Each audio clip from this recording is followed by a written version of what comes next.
शासकीय दंत महाविद्यालय आणि रुग्णालयांच्या वतीनं जिल्ह्याभरातील शालेय विद्यार्थ्यांसाठी मोफत दंत चिकित्सा शिबिर घेण्यात आलं। औरंगाबाद शासकीय दंत महाविद्यालय आणि रुग्णालयाच्या सामाजिक दंतशास्त्र विभागाच्या वतीनं जिल्ह्यातील शालेय विद्यार्थ्यांसाठी मोफत दंत चिकित्सा शिबिर राबवण्यात येत आहे। याचाच एक भाग म्हणून बजाजनगर मधील राजा शिवाजी महाविद्यालयात विद्यार्थ्यांसाठी दंत चिकित्सा शिबिराचे आयोजन करण्यात आलं। या शिबिराला विद्यार्थ्यांचा उत्स्फूर्त प्रतिसाद लाभला। शिबिराचे आयोजन महाविद्यालयाचे प्रमुख डॉक्टर SP डांगे आणि जगदीशचंद्र वढार यांच्या मार्गदर्शनाखाली करण्यात आलं।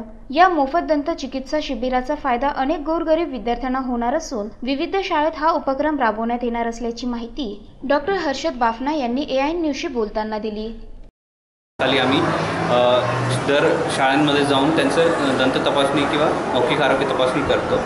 याच्या अंतर्गत आम्ही इथल्या 450 ते 500 मुलांचं दंत तपासणी केली आहे आणि त्याच्यानंतर त्यांना मौखिक आरोग्य कसे बाळगणे याचा सल्ला दिलेला आहे, याची शिकवण दिलेली आहे। आमच्या शाळेमध्ये शासकीय दंत महाविद्यालय येथील डॉक्टरांचा चमू आला होता। त्यांनी शाळेतील सर्व विद्यार्थ्यांची इयत्ता 1ली ते 10वीच्या सर्व मुलांची मौखिक तपासणी केली।